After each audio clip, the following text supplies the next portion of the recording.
ನಮ್ಮ ಸಮಸ್ತ ವೀಕ್ಷಕರಿಗೂ ನಮಸ್ಕಾರಗಳು. ಇಂದಿರಾ ಮನೆ ಅಡುಗೆಗೆ ಸುಸ್ವಾಗತ. ಇಂದಿರಾ ಮನೆ ಅಡುಗೆಯಲ್ಲಿ ಇವತ್ತು ನಾನು ಹಾಗಲಕಾಯಿ ಗೊಜ್ಜು ಮಾಡ್ತಾ ಇದ್ದೀನಿ. ಹಾಗಲಕಾಯಿ ಗೊಜ್ಜು ಮಾಡೋದು ಹೇಗೆ ಅಂತ ನೋಡ್ಕೊಳ್ಳೋಣ ಬನ್ನಿ.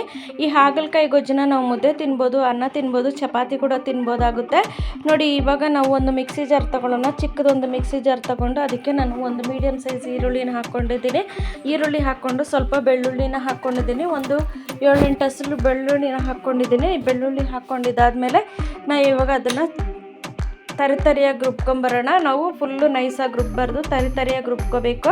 ರುಬ್ಬಿದ್ದಾದಮೇಲೆ ನಾವು ಇವಾಗ ಒಂದು ಬಾಣಲಿ ತೊಗೊಂಡಿದ್ದೀನಿ. ಬಾಣಲಿಗೆ ನಾನು ಇವಾಗ 2 ಸ್ಪೂನ್ ಎಣ್ಣೆ ಹಾಕ್ಕೊಳ್ತಾ ಇದ್ದೀನಿ. 2 ಸ್ಪೂನ್ ಎಣ್ಣೆ ಹಾಕ್ಕೊಂಡು ಹಾಗಲಕಾಯಿ ಒಂದು ಅರ್ಧ kg ಹಾಗಲಕಾಯಿ ಇದೆ. ಅರ್ಧ kg ಹಾಗಲಕಾಯಿನ ನಾನು ರೌಂಡಾಗಿ ಕಟ್ ಮಾಡಿ ಹಾಕ್ಕೊಂಡಿದ್ದೀನಿ. ಕಟ್ ಮಾಡಿ ಹಾಕ್ಕೊಂಡು ಇವಾಗ ಅದನ್ನು ಚೆನ್ನಾಗಿ ನಾವು ಫ್ರೈ ಮಾಡ್ಕೋಬೇಕಾಗುತ್ತೆ. ಮೀಡಿಯಮ್ ಉರಿನಲ್ಲೇ ನಾವು ಒಂದು 10 ನಿಮಿಷ ಫ್ರೈ ಮಾಡ್ಕೋಬೇಕಾಗುತ್ತೆ. ಈ ಫ್ರೈ ಮಾಡೋಕ್ಕೆ ಮುಂಚೆ ನಾವು ಇವಾಗ ಒಂದು ಸ್ವಲ್ಪ ಉಪ್ಪು, ಒಂದು ಸ್ವಲ್ಪ ಅರಿಶಿನ ಪುಡಿ ಹಾಕ್ಕೋಬೇಕಾಗುತ್ತೆ. ಉಪ್ಪು ಅರಿಶಿನ ಪುಡಿ ಹಾಕಿದಾಗ ಹಾಗಲಕಾಯಲ್ಲಿರೋ ಕಹಿ ಎಲ್ಲನೂ ತೆಗೆದುಬಿಡುತ್ತೆ ಅದಕ್ಕೋಸ್ಕರ ನಾವು ಫ್ರೈ ಮಾಡ್ಕೋಬೇಕಾಗುತ್ತೆ. ಇದಕ್ಕೆ ನಾವು ಯಾವುದೇ ಥರ ಬೆಲ್ಲ ಹಾಕ್ತಿಲ್ಲ, ಆದರೂ ಕಹಿ ಬರೋದಿಲ್ಲ. ಇವಾಗ ಮೊಸರು ಹಾಕ್ಕೊಳ್ಳೋಣ. ಒಂದು 4 ಸ್ಪೂನ್, ಒಂದು 1/4 ಕಪ್ಪಿನಷ್ಟು ಮೊಸರು ಹಾಕ್ಕೊಂಡು ನಾವು ಚೆನ್ನಾಗಿ ಫ್ರೈ ಮಾಡ್ಕೊಳ್ಳೋಣ. ನಾವು 1/4 ಕಪ್ ಮೊಸರು ಹಾಕಿ ನಾವು ಫ್ರೈ ಮಾಡಿದಾಗ ಕಹಿ ಅನ್ನೋದು ಬರೋದಿಲ್ಲ. ನಾವು ಅದರಲ್ಲಿ ಕಹಿನೂ ತೆಗಿಯೋ ಅವಶ್ಯಕತೆ ಇರೋದಿಲ್ಲ. ಮೊಸರು ಚೆನ್ನಾಗಿ ನೆಂದು ಆ ಕಹಿನೆಲ್ಲ ಹೇಳ್ಕೊಂಬಿಟ್ಟಿರುತ್ತೆ ನಮಗೆ. ಹಾಗೆ ನಾವು ಹಾಗಲಕಾಯಿ ಗೊಜ್ಜನ್ನ ನಾವು ಮಾಡ್ಕೋಬೋದಾಗುತ್ತೆ. ನೋಡಿ, ಇವಾಗ ಚೆನ್ನಾಗಿ ಫ್ರೈ ಆಗಿದೆ. ಈ ಥರ ಎಣ್ಣೆ ಬಿಡೋವರೆಗೂ ನಾವು ಫ್ರೈ ಮಾಡ್ಕೋಬೇಕಾಗುತ್ತೆ. ಫ್ರೈ ಮಾಡಿದ್ದಾದಮೇಲೆ ನಾವು ಇವಾಗ ಅದನ್ನು ಪಕ್ಕಕ್ಕೆ ಇಟ್ಕೊಂಡು ಮತ್ತೆ ಅದೇ ಬಾಣಲಿಗೆ ನಾವು ಇನ್ನೊಂದು 2 ಸ್ಪೂನ್ ಎಣ್ಣೆ ಹಾಕ್ಕೊಂಡು 3 ಸ್ಪೂನ್ ಎಣ್ಣೆ ಹಾಕ್ತಿದ್ದೀನಿ. 3 ಸ್ಪೂನ್ ಎಣ್ಣೆ ಹಾಕ್ಕೊಂಡು ನಾವು ಒಂದು 1/4 ಟೀ ಸ್ಪೂನಷ್ಟು ಸಾಸಿವೆ, 1/4 ಟೀ ಸ್ಪೂನಷ್ಟು ಜೀರಿಗೆ ಹಾಕ್ಕೊಳ್ತಿದ್ದೀನಿ. ಜೀರಿಗೆ ಸಾಸಿವೆ ಹಾಕ್ಕೊಂಡಿದ್ದಾದಮೇಲೆ ಸ್ವಲ್ಪ ಕರಿಬೇವಿನ ಸೊಪ್ಪು ಹಾಕ್ಕೊಳ್ತಿದ್ದೀನಿ. ಕರಿಬೇವಿನ ಸೊಪ್ಪು ಹಾಕಿದ್ಮೇಲೆ ಒಂದು 4 ಹಸಿಮೆಣ್ಸಿನ್ಕಾಯಿನ ಮಧ್ಯಕ್ಕೆ ಸೀಳಿ ಹಾಕ್ಕೊಂಡಿದ್ದೀನಿ. ಮಧ್ಯಕ್ಕೆ ಸೀಳಿ ಹಾಕ್ಕೊಂಡಿದ್ದಾದಮೇಲೆ ಒಂದು 4 ಒಣಗಿದ ಮೆಣಸಿನ್ಕಾಯಿನ ಮುರಿದು ಹಾಕ್ಕೊಂಡಿದ್ದೀನಿ. ಇದೆರಡು ಟೇಸ್ಟಿಗೋಸ್ಕರ ಹಾಕ್ಕೊಂಡಿರೋದು. ಮತ್ತು ನಾವು ಖಾರದ ಪುಡಿ ಹಾಕ್ಕೋಬೇಕಾಗುತ್ತೆ. ಖಾರದ ಪುಡಿ ಹಾಕ್ಕೊಂಡು ಮಾಡ್ಕೋಬೇಕಾಗುತ್ತೆ. ನೋಡಿ, ಇವಾಗ ಸ್ವಲ್ಪ ಫ್ರೈ, ಒಂದು 2 ನಿಮಿಷ ಫ್ರೈ ಆದಮೇಲೆ ನಾವು ಇವಾಗ ತರಿಯಾಗಿ ರುಬ್ಬಿರೋಂಥ ಬೆಳ್ಳುಳ್ಳಿನ, ಈರುಳ್ಳಿನ ನಾವು ಹಾಕ್ಕೋಬೇಕಾಗುತ್ತೆ. ಹಾಕ್ಕೊಂಡು ನಾವು ಎಣ್ಣೆ ಬಿಡೋ ತನಕ ನಾವು ಫ್ರೈ ಮಾಡ್ಕೋಬೇಕಾಗುತ್ತೆ.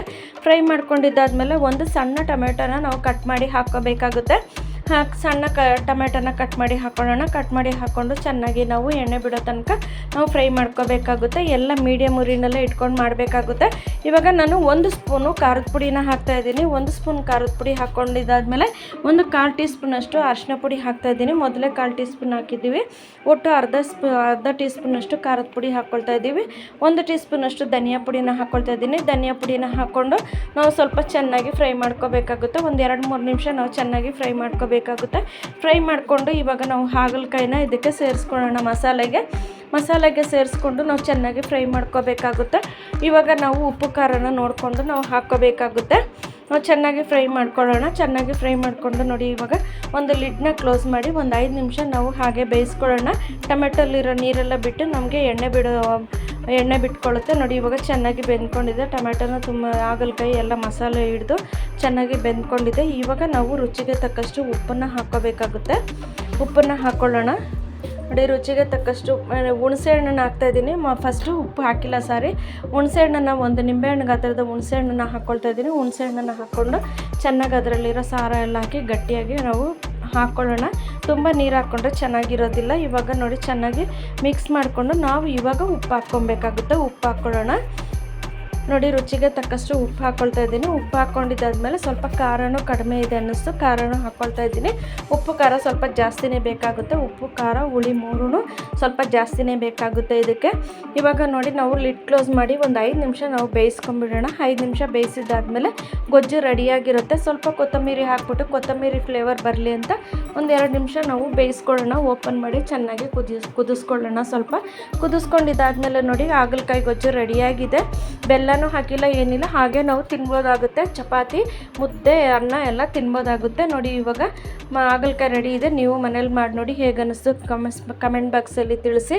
ನಮ್ಮ ವೀಡಿಯೋನ ಸ್ಕಿಪ್ ಮಾಡಿದೆ ನೋಡಿ. ಮತ್ತು ನಮ್ಮ ವೀಡಿಯೋನ ಯಾರಾದರೂ ಫಸ್ಟ್ ಟೈಮ್ ನೋಡ್ತಿದ್ದೀರಾ ದಯವಿಟ್ಟು ಪೂರ್ತಿ ವೀಡಿಯೋ ನೋಡಿ, ಕಮೆಂಟ್ ಮಾಡಿ, ಸಬ್ಸ್ಕ್ರೈಬ್ ಮಾಡಿ.